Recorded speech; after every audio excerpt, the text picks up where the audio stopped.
Touching the wall of Sangxi, it's a censor storm. Reports and news keep coming out that a United States invasion of Venezuela is imminent. Venezuela appears very concerned. The United States is now deploying its largest Caribbean force in 30 years.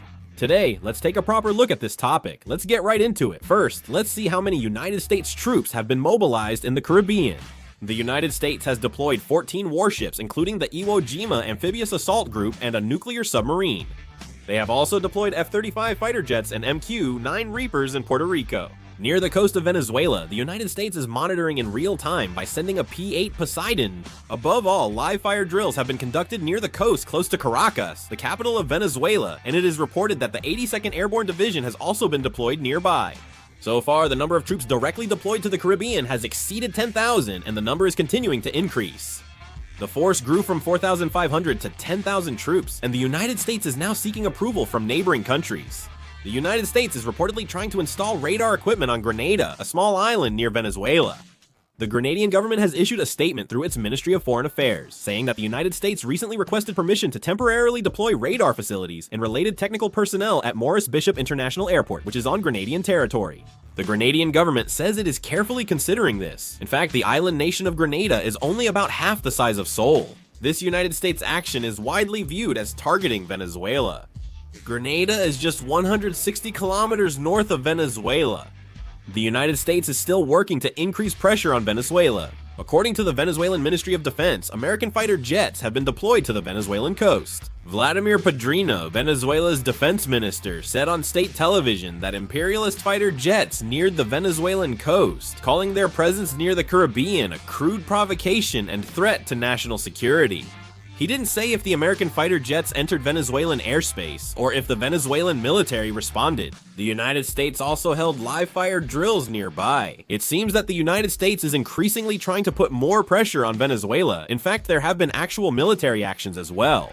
On October 3rd, the United States military sank a suspected drug smuggling vessel near Venezuela, killing 4 people. Force has now been used 4 times against drug smuggling vessels. It's not confirmed if this vessel was a drug smuggling ship, but they keep attacking suspected drug smuggling vessels. The United States military has killed 21 people, prompting the international community to get involved over fears of a United States attack on Venezuela. The bigger issue is the United States is ignoring the mediation. On October 8th, Qatar is stepping up to mediate the conflict between the United States and Venezuela. Qatar is mediating by maintaining communication between the United States and Venezuela. The problem is that Venezuela is asking Qatar to mediate, but the United States is consistently ignoring Qatar's attempts at mediation. Let me tell you how far this has gone. President Maduro of Venezuela once used Qatar to tell the United States he was open to talking directly with President Trump. Key Venezuelan government figures still want to reopen communication channels. But President Trump is completely ignoring all of this. President Trump seems to be focusing more on a military approach rather than a diplomatic solution. The Venezuelan government offered to work with the United States to fight drug cartels, but the United States ignored the proposal. The United States views President Maduro of Venezuela as the leader of a drug cartel and has set a $50 million, about 7 billion won bounty on him. President Trump won't talk with President Maduro and is reportedly considering military action to change the Venezuelan regime. The White House rejected Venezuela's request for dialogue, calling the Maduro regime an illegitimate drug terror cartel. Our administration's policy centers on maximum pressure against the Maduro regime, with no negotiations benefiting the Venezuelan regime. President Trump recently sent an official notice to the United States Congress. The content declared the United States is now in armed conflict with international drug cartels. The notice labeled drug organization members as unlawful combatants, a term with significant meaning. Once labeled unlawful combatants, they lose legal protection and become legitimate military targets under international law. This suggests the United States government now treats the war on drugs as an armed conflict between states, not just a criminal issue. This measure appears to be a move by the Trump administration to secure legal justification for the use of military force. The United States Constitution allows the president to use military force without Congress in some cases, but if the military is involved in overseas conflict or operations against threats to United States security, the president must notify Congress and get approval within 60 days. This notification is more important than a routine report. President Trump has used this report to create legal grounds to avoid responsibility for future United States military actions near Venezuela or in the Caribbean. Even if they attack Venezuela's military or maritime defense as cartels or disguise forces before Congress approves, it allows these actions to be justified as preemptive.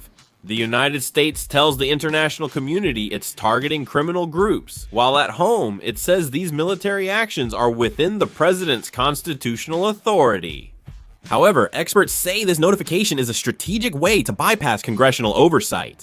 They secured justification to extend military operations without congressional approval, and the Trump administration is seen as laying the groundwork for intervention against Venezuela under the War on Drugs slogan.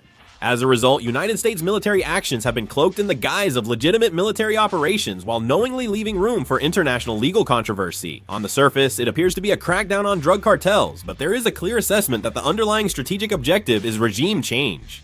Venezuela is now in a critical situation with a very high chance of invasion this year.